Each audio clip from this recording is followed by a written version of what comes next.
today we're going to look at the continuation of last week's paradigm on how we're going to apply it. And we're going to look at Hebrews chapter 12, verse 1 to 4. So reading to you from the King James Version.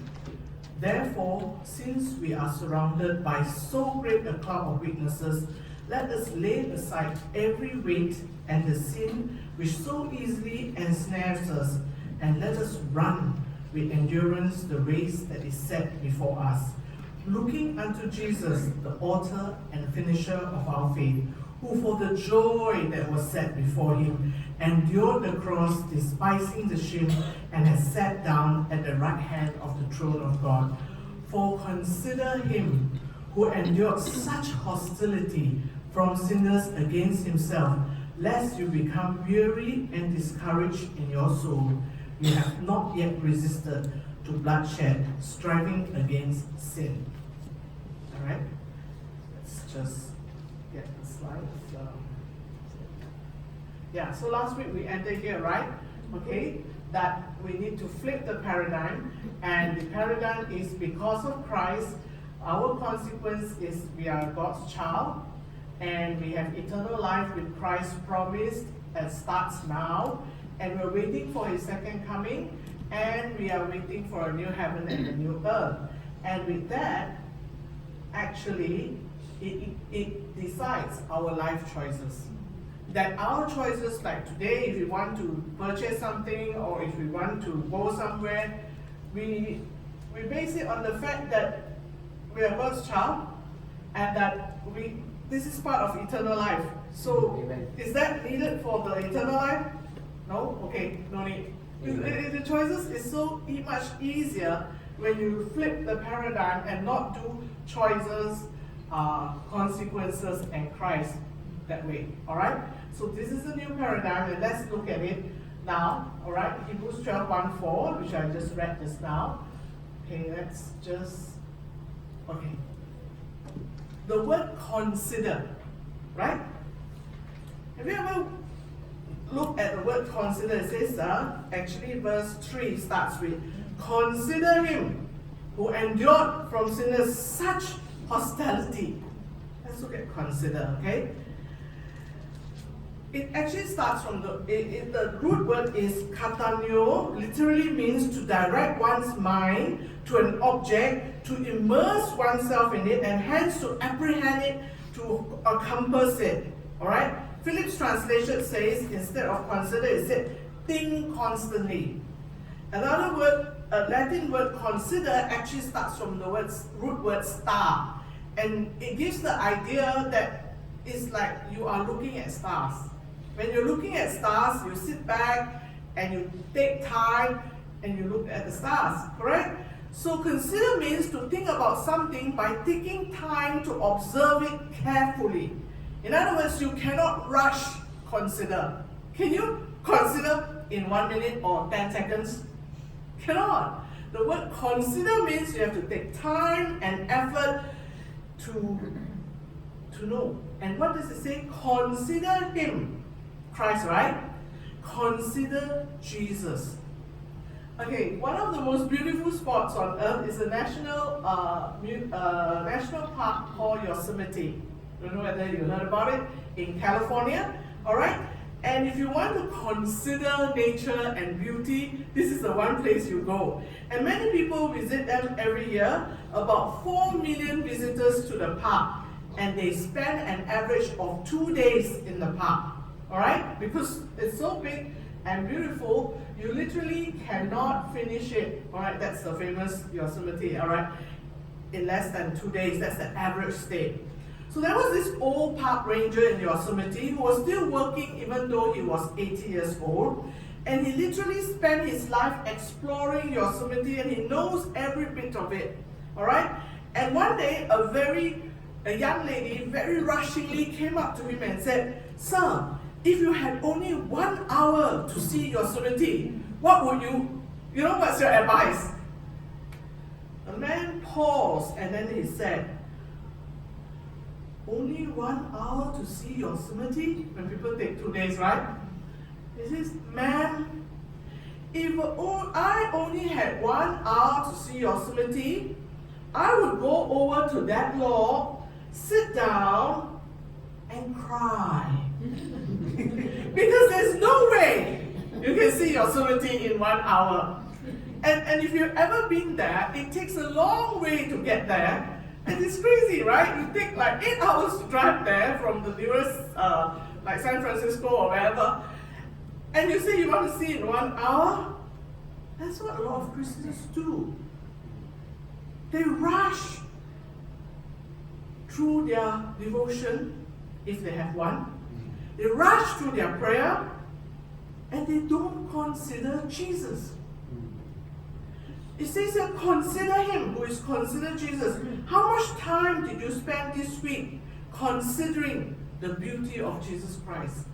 The Bible has page after page revealing his majestic glory. It is our only source of information on Jesus. But some Christians make up a Jesus in their mind. He isn't the Jesus of the Bible. The Jesus they make up is nice and never judgmental.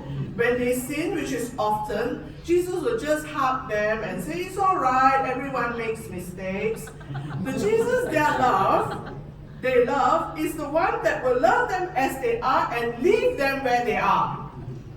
A sinner who cannot overcome will always fail. Alright? Because they don't want to confront their sins and discipline themselves for the purpose of godliness. Amen. In order to be godly, which we are called to be, you need to consider Jesus. Amen. Correct? What's the example? Christ one. If you don't take the time and the effort to find out who Jesus is from the Bible, how can you be like him? Cannot. Just like the woman, 1 hour, show me your Timothy in 1 hour. Cannot. So let's look at the book of Hebrews at the first time when the word consider came. Hebrews chapter 3, verse 1. Therefore, holy brethren who share in a heavenly call, consider Jesus. Okay? Just now we read Hebrews 12. Now this one, it was first, the word consider Jesus first appeared was consider Jesus, the apostle and the high priest of our confession. Wait a minute. Let's zip back the words. Jesus the apostle? I mean, we always say Paul the apostle, the 12 apostles. Jesus the apostle? What does this mean? Alright? The word apostle itself means sent as a messenger. When applied to the 12 apostles, it means they were chosen by Jesus and they were sent into the world to proclaim his name, bearing his message. When applied to Jesus, it means that he was sent from the Father to be the Savior of the world. And we can clearly see, for God did not send his Son into the world to condemn, but to save the world, right? So when Charles Spear wrote on this title, he said the word apostle implies 3 things. You must be sent by someone else. Sorry. You must be sent on a particular mission. And you must be sent but with sufficient power to accomplish the mission. So didn't Christ fulfill all these terms as Jesus the apostle? That's why consider Jesus the apostle, sent by the Father on a particular mission to save us and sent with sufficient power to accomplish the mission. Right not? So that's why consider Jesus the apostle. And the next part, the high priest of our confession. Okay? Messenger of God, and now a high priest. Alright? This is another translation, and it reads, this hope we hold as the utterly reliable anchor for our souls, fixed in the very certainty of God himself in heaven, where Jesus has already entered on our behalf, having become, as we have seen, high priest forever after the order of Melchizedek. Consider the fact that Jesus is the high priest forever. Okay? What does forever means? That means he doesn't stop intervening on our behalf. If you ever have any doubt when you're praying? Oh, you think Jesus will hear my prayer? Will he really forgive me? I've done such a terrible sin. Please don't listen. These are the devil's lies. Because what they say, he is the high priest forever. So, and I like this translation because it says, this hope we hold as the utterly reliable anchor for our souls, fixed in the very certainty of God himself in heaven, where Jesus has already entered on our behalf into the most holy place. Correct? So don't ever entertain any doubts that people say or thoughts that come to your mind whether Jesus will forgive you. How can he not?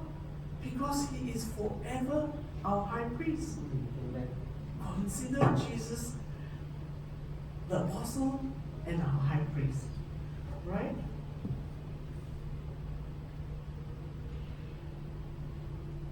Not moving? Oh, okay. Okay. Now, why is he a forever high priest? You know, when you had a high priest in the times before Jesus came, high priest died. And therefore you always have to have a replacement. But Jesus don't need to be replaced. That's why he's forever our high priest. Let's look at this. After he is, by virtue of this fact, himself the living guarantee of a better agreement, human high priests have always been changing, for death made a permanent appointment impossible. But Christ, because he lives forever, possesses a high priest that needs no successor. And this means that he can save fully and completely those who approach God through him, for he is always living to intercede on our behalf. That's the Phillips translation. Alright? Wherefore he is able to save them to the uttermost that come to God by him, seeing he ever liveth to make intercession for them. What was considering Jesus for what?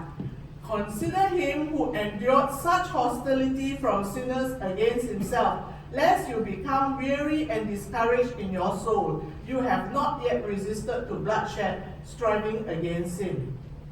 Another translation. So consider carefully how Jesus faced such intense opposition from sinners who oppose their own souls, so that you won't become worn down and cave in under life's pressures. After all, you have not reached the point of sweating blood in your opposition to sin. That is the purpose of considering Jesus. Consider the last few days of his life, starting from Thursday, alright, at the Garden of Gethsemane, where he struggled with the Father to take this cup away from me, if possible. If not, then thy will be done. Consider him as he was betrayed with a kiss by someone who has been with him for 3 years and was willing to betray him for 30 pieces of silver. Consider him as he is dragged from the Garden of Gethsemane to be imprisoned, and where the soldiers, it says in Luke 22:63, now the men who were holding Jesus mocked him and beat him, and they also blindfolded him, asking him, prophesy, who is it that struck you? And they spoke many other words against him, reviling him. This is just the night of Thursday, right? Alright? Then consider him as the next morning he was brought to the high priest's father-in-law's place. And then I don't know what questions and what mockery then he was brought to who? To the Sanhedrin, and then to Pilate, and then to Herod, and then back to Pilate, and then in front of the crowd, crying for his blood. Consider him. Alright? From the kangaroo court to another kangaroo court, and then finally the masses, where Pilate don't want to decide and said, this is your king, right? And then what did they say? These other agents described the uproar as deafening. Then Pilate ordered he be scourged and whipped 40 times less than one, hoping to release him, but they still asked for his execution. Consider him that went through all that and then the execution. And you know, execution these days, we know it as hanging or shooting or putting in a lethal injection, all very fast, okay?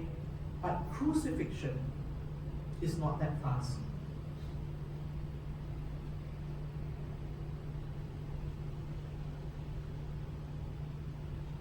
Crucifixion is one of the most worst form of execution man has ever invented.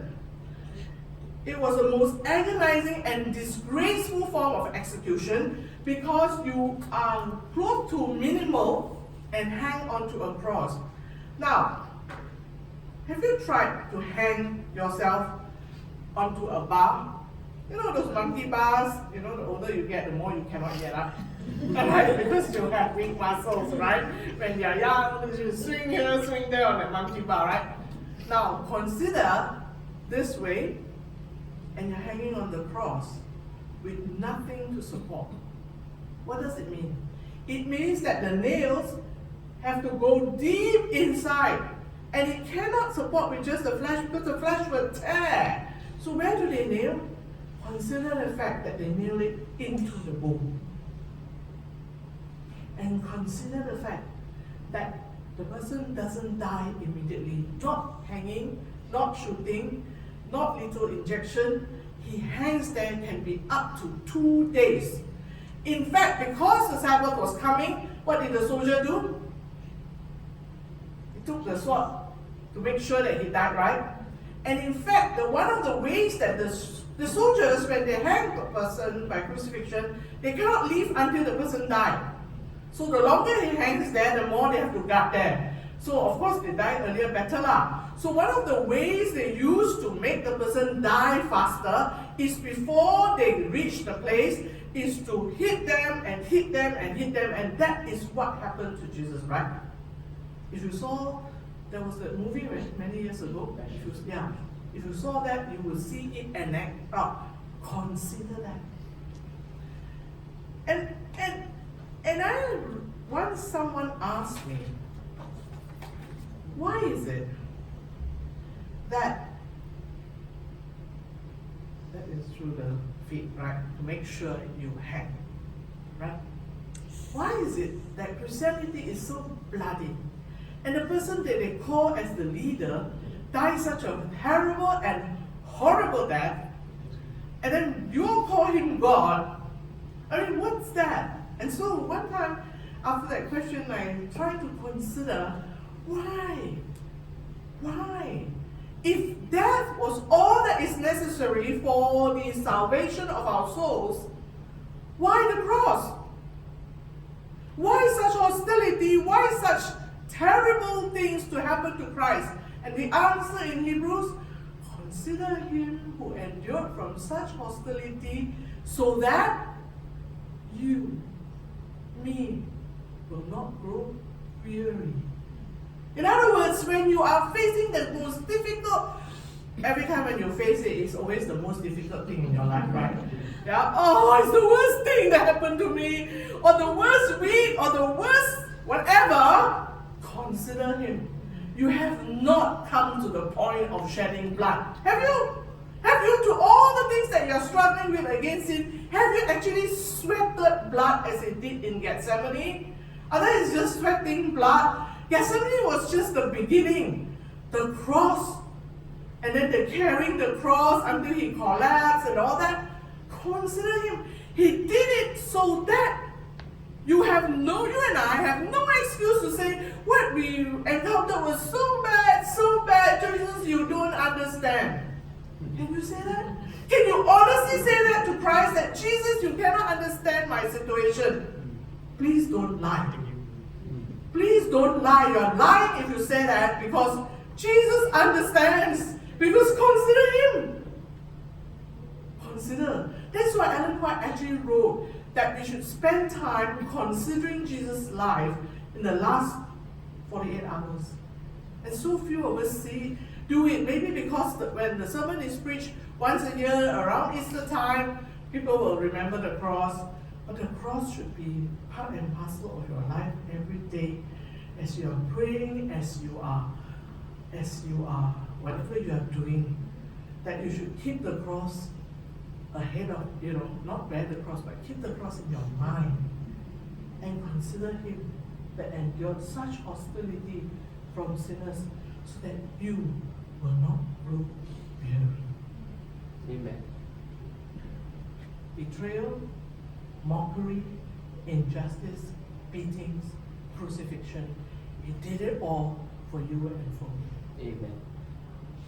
Consider him who endured from sinners such hostility in the so that, this is ESV, you may not grow weary or faint-hearted.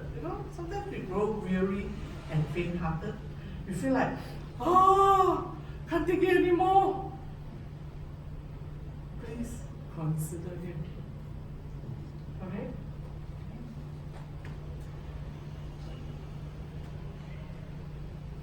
There was this missionary in India, and she served in India for 55 years.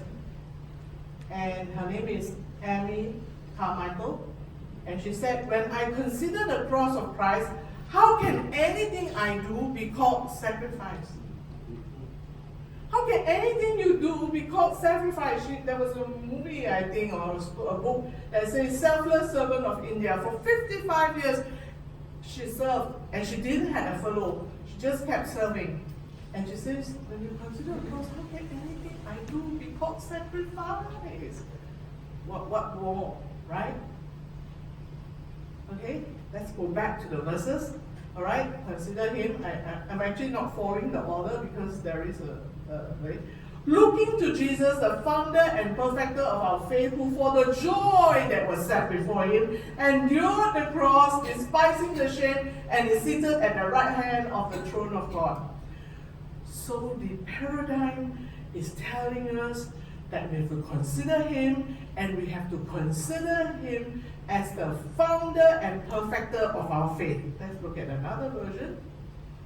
Keep your eyes on Jesus, who both began and finished this race we are in. Study how he did it, because he never lost sight of where he was headed and that exhilarating finish in and with God. He could put up with anything along the way, the cross, shame, whatever. And now he's there in the place of honor, right alongside God. When you find yourself flagging in your faith, go over that story again, item by item, and that long litany of hostility he plowed through, that will shoot adrenaline into your souls. This is the translation, the message.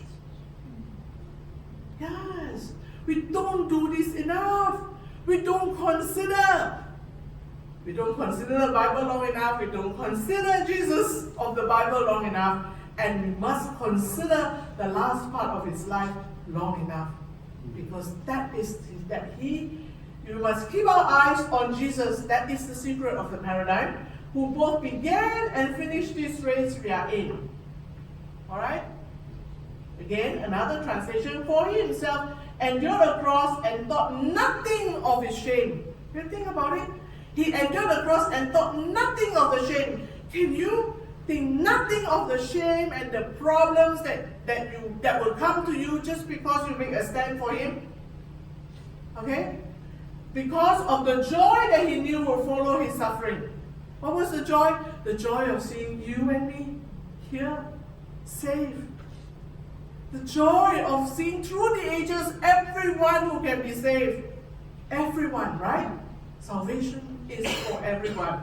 Alright, that is the joy he knew would follow his suffering. And he is now seated at the right hand of God's throne.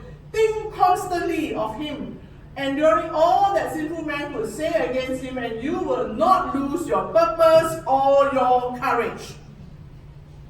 After all, your fight against sin has not yet meant the shedding of blood. Philip's translation. Alright, keep your eyes on Jesus, our leader and our instructor. He was willing to die a shameful death on the cross because of the joy he knew would be his afterwards, and now he sits in the place of honor by the throne of God. If you want to keep from becoming faint-hearted and weary, think about his patience as sinful men did such terrible things to him. You know, when people accuse you of doing something wrong, you will very quickly say, I didn't do it. When Jesus was accused of 101 things that he never did, a single word. You think that's easy to do? No, right? Someone say you, I didn't. Right? You will defend yourself to death because you are right. But he would not, because he had to do it for us. Right? It says, think about his patience as sinful men did such terrible things. After all, you have never yet struggled against sin and temptation until you sweat great drops of blood. Okay? Author and finisher of our faith. That's what the verse says, right? You go back to King James Version, it says, who for the joy that is set for him, it says that. Let's go back. When you have it, can you read it? Hebrews, never mind, whatever version you have, Hebrews 12 verse 2. Because we are going from 3 and then 2 and then 4. We're going back and forth. Hebrews 12 verse 2. Keeping our eyes on Jesus, the source and perfecter of our faith, who for the joy that lay before him endured the cross and despised the shame, and has sat down at the right hand of God's throne. Okay. King James says, author and finisher of our faith. That brings it very well, because author means creator, right? Finisher means perfecter. So if someone starts and ends, will he not do the in-between? He cannot start and end and then leave you alone to do the in-between. Faith. Author and finisher of our faith means that he starts it, he will sustain us, and it will be the end, he will perfect it. Correct? No? You cannot expect that faith, some of us actually think that faith is something we generate. Because we hear verses that say faith, if you have faith like the mustard seed, you can move a mountain. So we imagine our heads that if our faith is so small like a mustard seed, you ever seen the mustard seed is really small, right? It's so small, then if I generate it a bit bigger like a 5-cent coin, I can do more than move mountains. Correct?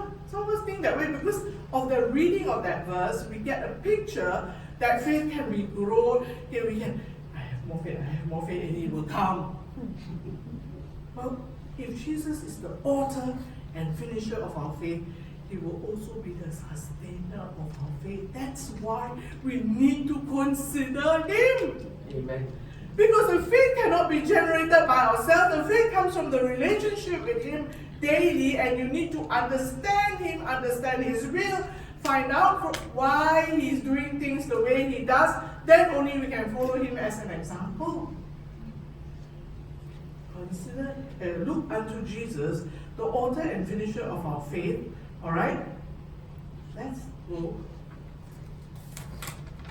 and turn to Hebrews chapter 1 and 12 chapter 1 verse 1.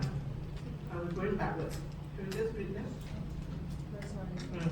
Therefore, since we also have such a large cloud of witnesses surrounding us, let us lay aside every weight and the sin that is so easily ensnares us. Let us run with endurance the race that lies before us, keeping our eyes on Jesus, the author and finisher of our faith, right? Which is verse 2. So we're going backwards. What was Hebrews 11? Hebrews 11 is the whole chapter of by faith Abraham, by faith Enoch, by faith. So if he is the author and the finisher of our faith, it is actually by Jesus, focusing on Jesus, the author and finisher of our faith. Enoch did this. Focusing on Jesus, the author and finisher of our faith, Abraham did that. Do you see now? It's not by faith that you generate, it is by focusing on Christ. Now you see? Right? Keep your eyes on Jesus. Please don't look at other people. You know when you're running, it talks about running a race, which we'll be coming to. If you're running, if you go look around, you'll be slow. If you look behind you and think, I'm very fast, somebody will overtake you. Correct or not? You please keep your eyes on Jesus. Don't look to your faith, because it is a real disappointment. Sorry, your faith, my faith is a real disgrace. Please, don't look at what you have. Don't look at your faith. Look to Jesus. We look away from the natural realm and we fasten our gaze unto Jesus, who birthed faith with us, who leads us forward into faith's perfection. Isn't that right? Who leads us forward into faith's perfection, but you must look away from natural realm. You know, when people look at others, they come to church, they look at others, and then they leave the church. Why do you leave the church? Oh, because the elder did this, how can he be an elder? This religion must not be correct since the person. Please don't look at the person. You're supposed to look at Jesus. Alright? Now stay focused on Jesus, who designed and perfected our faith. Oh, I love that. Designed and perfected our faith. Alright? Keep your eyes on Jesus, who both began and finished the race that we are in. Alright, so what is this race? Alright, let's look at the race.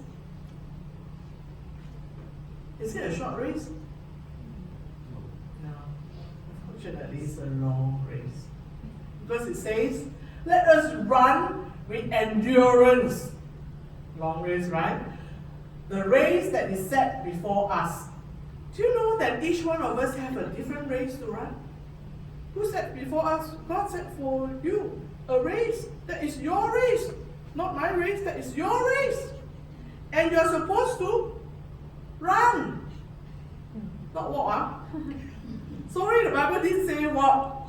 It says walk with Jesus, but it tells you to run. Because if you walk, you can carry a lot of things with you. A lot of burden you can carry and you can walk. But when you run, you will realize you cannot have those burdens. That is why Hebrews 12:1.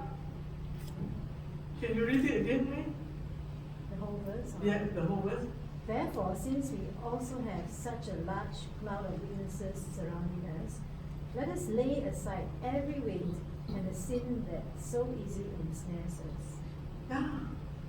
You cannot run if you have a burden with you. You see, so please remember, it's a race that is specific for you. God chose a race for you.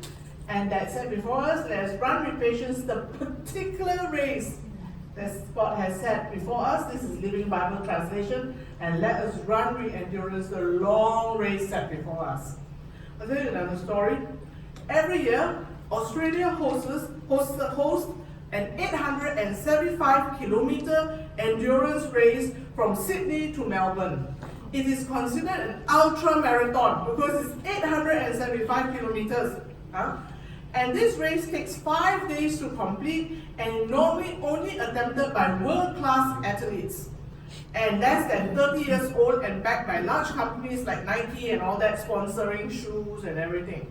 In 1983, a man named Cliff Young showed up at the start of the race.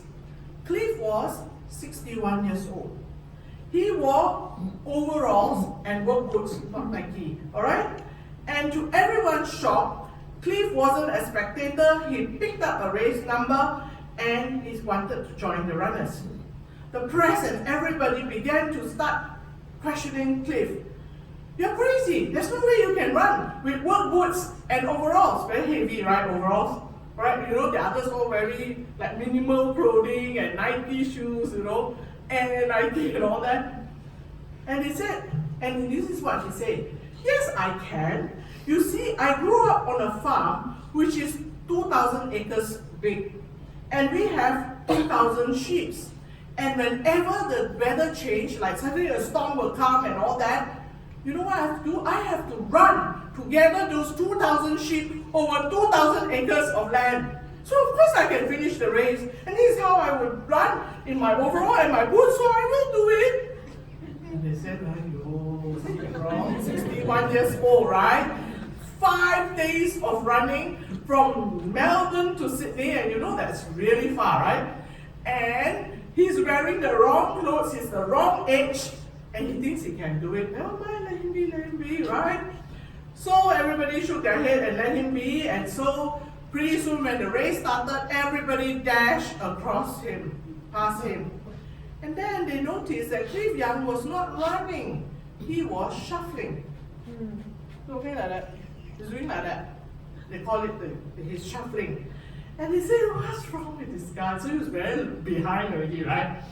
So at the end of because it's 5 days, everybody knows that they have to run 16 hours and then the last 8 hours or 18 hours and the remaining 6 hours they sleep.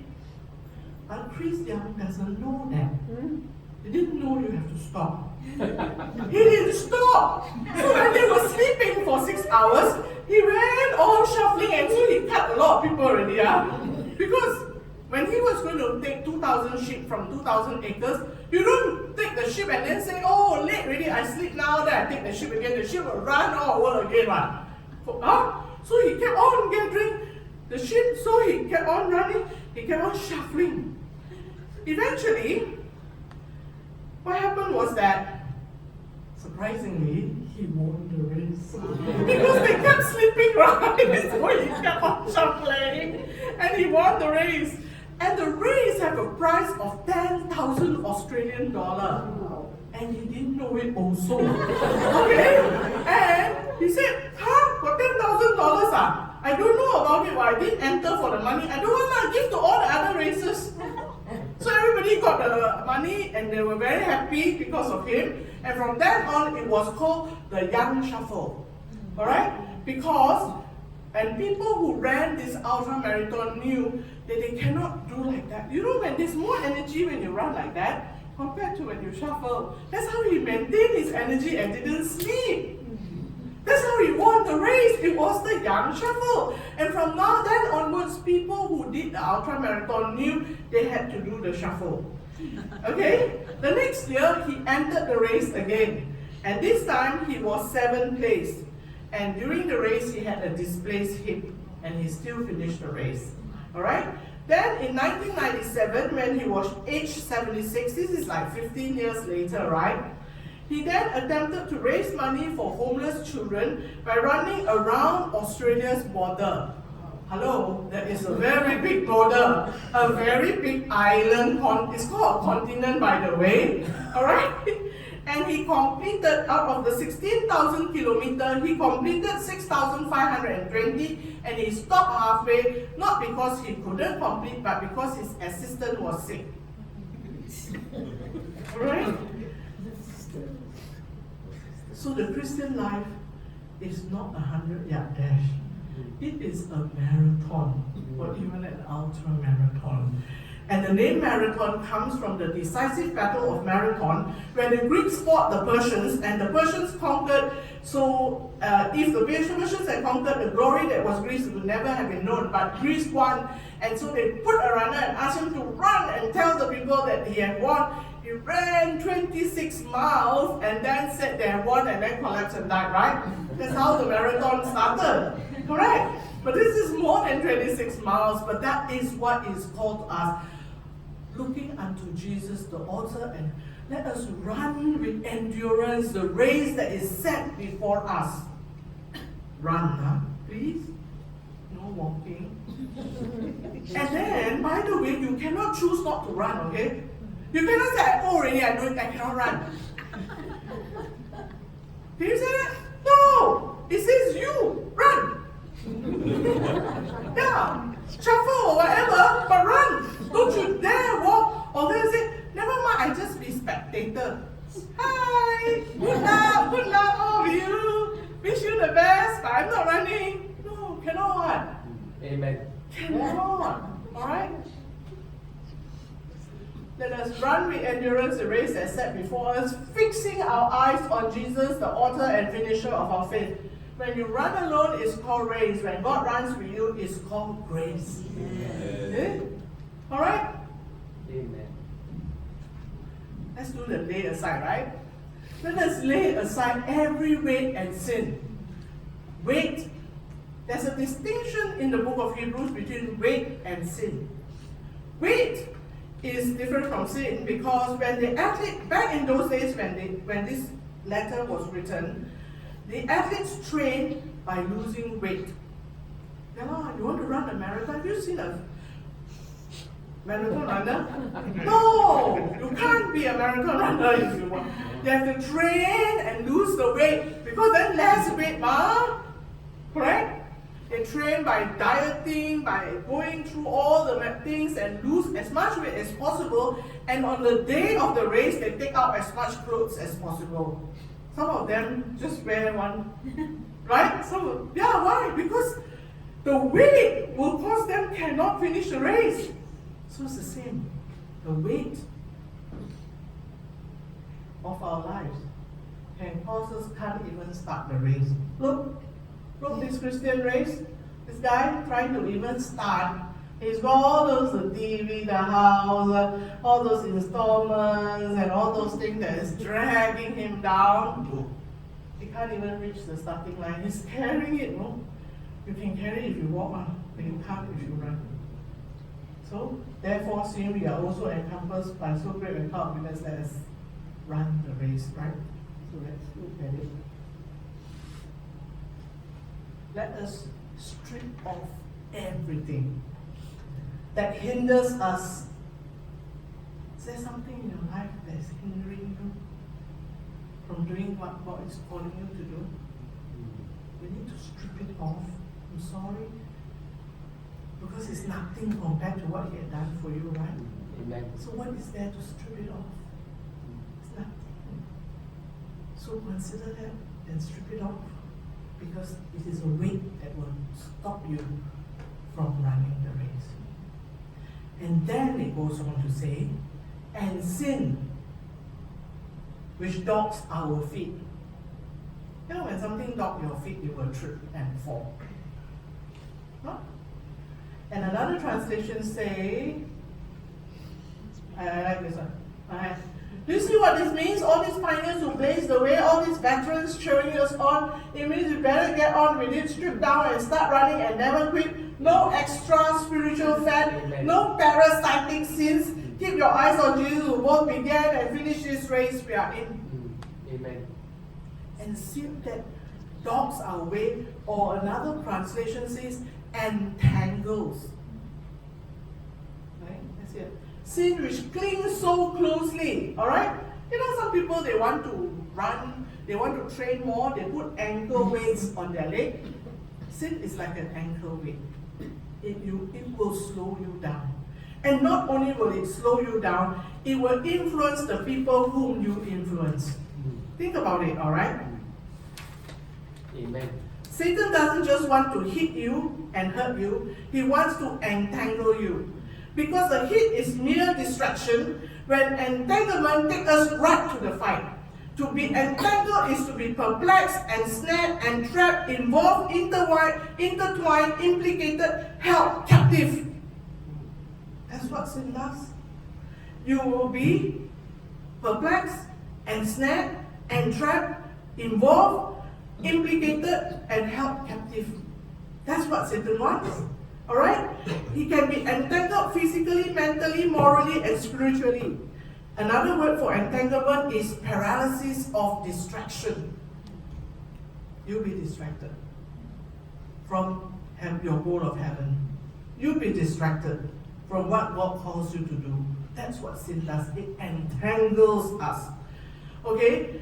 And the phrase, the paralysis of distraction, is the gut punch.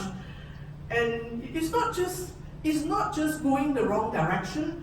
It's getting everybody else who is through your influence going the wrong way. Do you know that? Because you have influence in your family, in your workplace, in everywhere. And the minute you are entangled, or the time that you are entangled in sin, you cannot witness for Christ. People will see you as the one who get angry, you know, because you can't overcome anger. Alright? And all that, you'll be caught in a net, and you'll be fighting just like everybody else, because sin has entangled you. See? Here's a picture. This is what entanglement means. Yeah? Very hard to get out, no? That's what sin does. But we cannot on our own get out. But we can decide to get out. I cannot on my own power lay it aside But I can and must decide to lay it aside, call and ask for power to do so from God. And by the way, it says lay it aside. Can you read the version again? What version is yours? Open. Okay. Can you read? Which one? Verse What 1. other version? If you have King James. Okay. Which one? Verse 1. Verse 1. 12 verse 1. Mm. Wherefore, seeing we also are compassed about with so great a cloud of witnesses, let us lay aside every weight and the sin which doth so easily beset us. Okay. Lay aside. When you lay something down, it's still next to your feet. Lay aside means you lay it down and you push it away. Because if you lay it down, you can still see it and you can still want it. So when you lay it down, you must push it aside. That is what lay aside means. Do you get it? You cannot play with sin and be safe. You cannot carry all this weight of the world and sin and think you can finish the race. Cannot.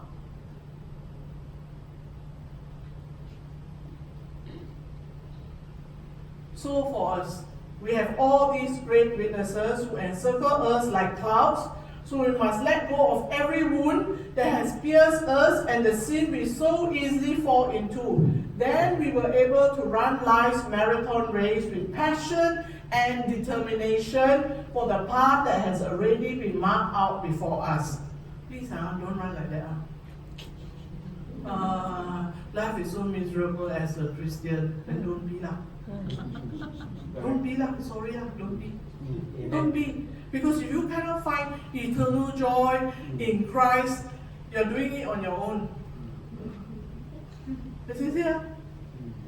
Let us run life's marathon with passion and determination. Amen. And that passion and determination can only come if you consider Him who has endured such hostility. That's why I reversed the verses. Because you need to run a race, you have to keep considering Him. Alright, keep your eyes on it. Alright? Verse 2, we look away from the natural realm, fasten our gaze, we read this. So consider carefully how Jesus faced such intense opposition from sinners who oppose their souls so that you won't become worn down, cave in under life's pressures. Yeah, I know. Life's pressures are terrible. And sometimes we do think that maybe caving in is fine. Sometimes we think that, so much, the more you resist, the worse it becomes. So we think just let go. But you can't. Because, look, did he let go? Did he let go? When he was so much pain, did he say, okay, Father, take me away. Forget about these people. Did he on the cross before he died say, Father, take me away. Forget about these people. But he said, Father, forgive them, for they know not what they are doing. And he went through it all, so that you and I will not grow weary.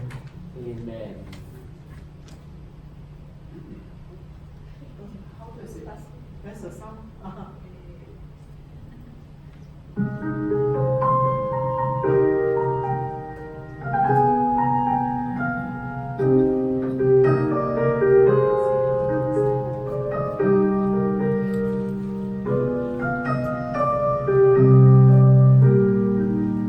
Can't be bought or sold or faked.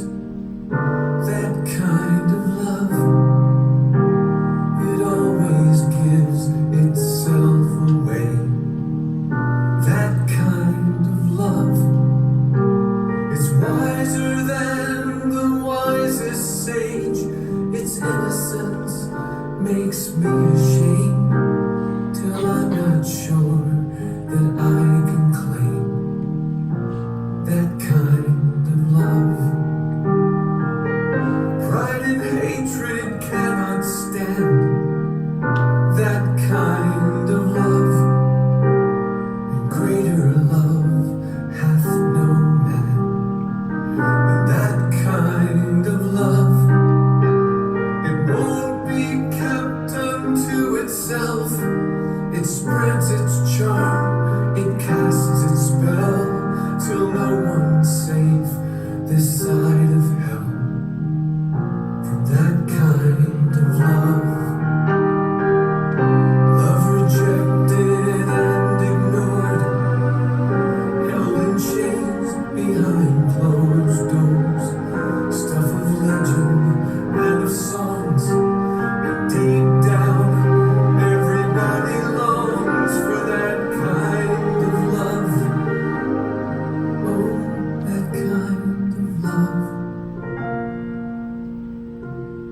Some people never know that kind of love, though it only takes a child to show that kind of love.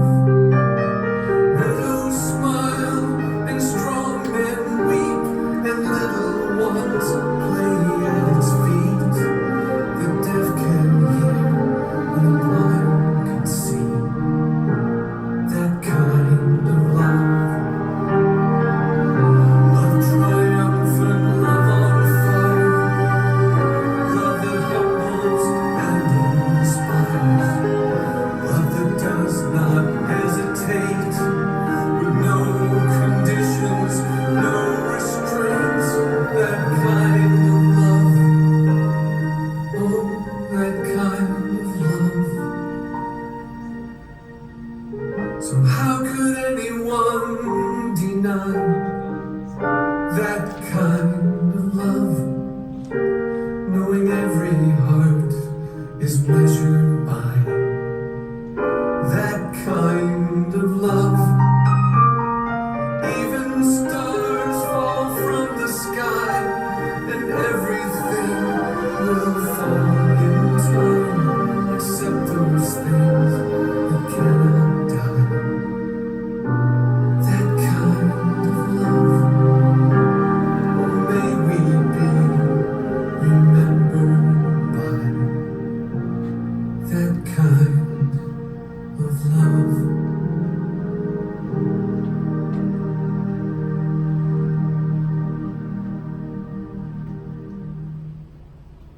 Consider Jesus. Let's pray.